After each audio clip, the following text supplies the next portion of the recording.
What's good everyone, my name is Chefkoch and today I want to talk about the new face of the current rap underground, OsamaSon.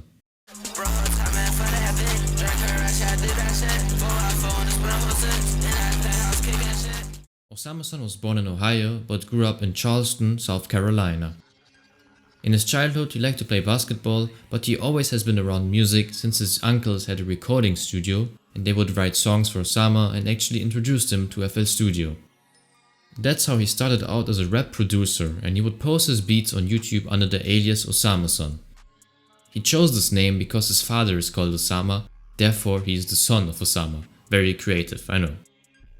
He then started rapping on his own beats in 2020, and his musical and aesthetical inspirations at that time were Future, Young Thug and Speaker Knockers. He first tried himself out in the dark plug and plug-and-B subgenres, but then found his own wave by rapping on experimental and distorted trap beats, like on the track Ha. He stayed consistent all during 2021, and the songs he released during that time were more inspired by Chief Keef, Summers and Autumn, and he even remixed some of their songs. The first song I personally listened to was Go to Hell, which came out in 2022. I enjoyed the distorted yet melodic instrumental by Zangang as well as Osama's delivery. It proved to me that he had real potential in the music industry if he stayed consistent. And that's exactly what OsamaSon did. He gained traction in the underground in April 2023 thanks to the singles CTS-V and Muddy. Next to that, Osama regularly worked with the underground producers Bulimon, TDF and Perk 40. Also at that time, his music entourage was called the New Slayworld and included other upcoming artists like 1AM, Okmar, Wildcard Uno and Osanta amongst others, but to be honest this never was a real collective and today it is pretty much dead anyway. Osama would release his first real project titled Osama Season in July 2023. What you need to know is that at the time underground fans were desperate to listen to Ken Carson's highly anticipated album A Great Chaos, but it actually got delayed and OsamaSon managed to fill this momentary gap in underground music. Therefore Osama Season gained a lot of traction in the industry and became the go-to distorted rage project of mid-2023 due to the delay of AGC. And thanks to this project OsamaSon also managed to earn a record deal with Atlantic Records.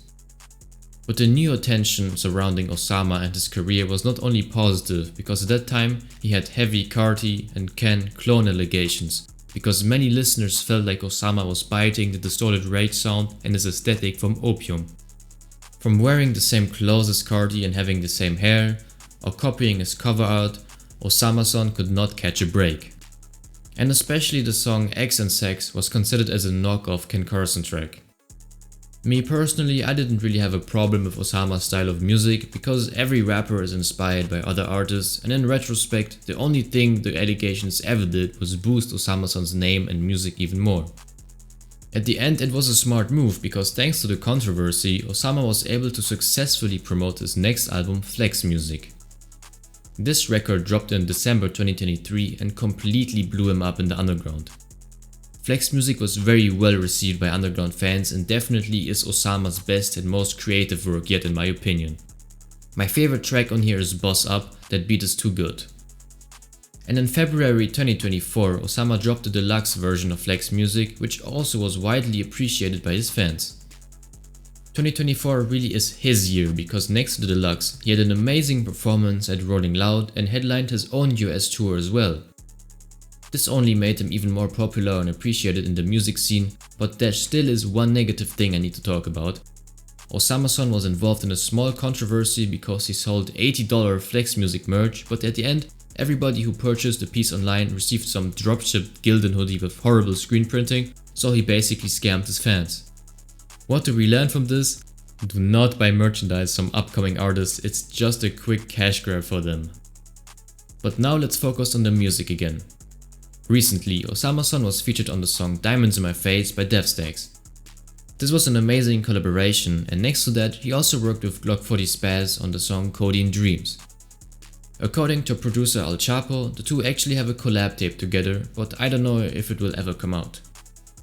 Now let's discuss why I chose to call OsamaSon the new face of underground rap in the title. It is fair to say that he currently is carrying underground rap thanks to his 2 albums, and all of that happened only in the span of 6 months. His 1-year growth on Spotify alone is crazy. He had around 1,000 monthly listeners at the beginning of 2023 and now he is at 450,000. So nowadays you cannot have a conversation about current underground rappers without mentioning OsamaSon. Therefore I feel like he really is the new face of underground rap. Me personally, I don't understand the obsession with him.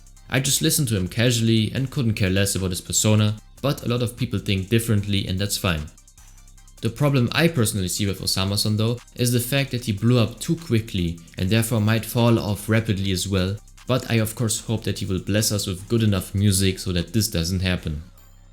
As a conclusion, OsamaSon exploded onto the rap scene last year with 2 very enjoyable albums, definitely beat his clone allegations and now can be considered as the current face of underground rap. He has very big potential and a bright 2024 ahead of him, so let's see what the future holds for Osama. Definitely go check out his music if you haven't yet, and with that being said, thank you for watching, don't forget to subscribe, leave a like and comment which artist I should cover next. Cheers!